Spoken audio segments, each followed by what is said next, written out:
Asini rohama dihamu dohok dami na sian Tuhan dewata mata do sian anak na Tuhan Yesus Kristus Tuhan.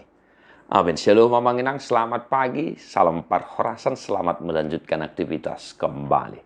Salam sehat mamanginang, jangan lupa tersenyum. Apapun kiranya pergumulan yang sedang kita hadapi, doa kami Tuhan senantiasa menyertai setiap langkah Bapak Ibu Saudara-saudara. Mamanginang, sesibuk apapun firman Tuhan hari ini untuk kita, Yesaya 52 ayat 7. Lehet nai di atasnya kadulu akapat ni parbarita nauli. Na patubigihon hadameon. Na maritahon barita nauli. Na patubigihon hadwaon nama doktu sion. Debatamdo bakit raja. Betapa indahnya kelihatan dari puncak bukit-bukit kedatangan pembawa berita. Yang mengabarkan berita damai. Dan memberitakan kabar baik. Yang mengabarkan berita selamat dan berkata kepada Sion, Allahmu itu Raja. Demikian firman Tuhan. Amanginang, kabar pembebasan dari pembuangan. Yang mana manginang, bangsa Israel umat Tuhan yang sedang dalam pembuangan pada akhirnya mendengarkan kabar sukacita, kabar pembebasan, bahwasanya umat Israel diperbolehkan pulang ke kampung halaman mereka, yaitu ke Yerusalem, di bawah pemerintahan Raja Kores, raja yang diurapi oleh Tuhan. Amanginang, ada dua hal yang mau saya tekankan untuk kita renungkan hidupi dalam hidup kita satu hari ini. Yang pertama, jelas dikatakan di sana Allahmu itu Raja. Jika kita mengaku bahwa Tuhan adalah Raja dalam hidup kita, namanya juga Raja Tiamanginang, Natapatujulu, yang kita akui, yang memimpin, membimbing, mengayomi kita.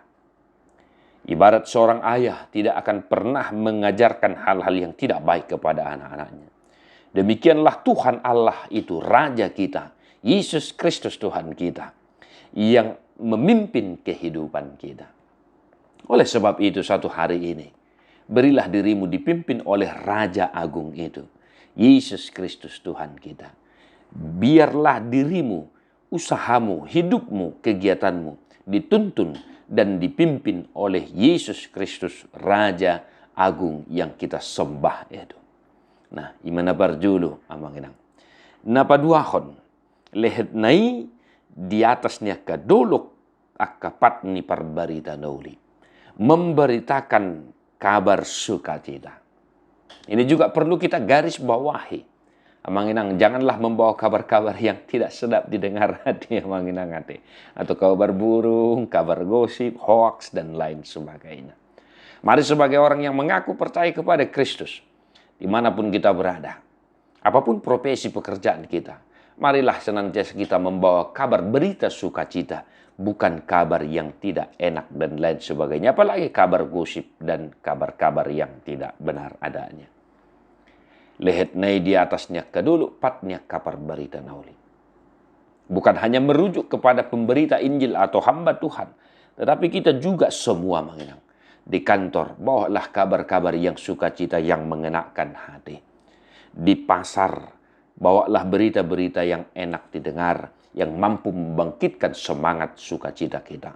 Di rumah juga, kiranya kabar-kabar sukacitalah, damai sejahtera yang daripada Tuhan kiranya terdengar senantiasa. Amanginang, kedua hal ini mari kita renungkan dalam hidup kita satu hari ini. Di pasu-pasu tu hatta mahamu saluhuna. Mertua dua kana tu mangihon hata ni di wana jala nau piausa. Amin.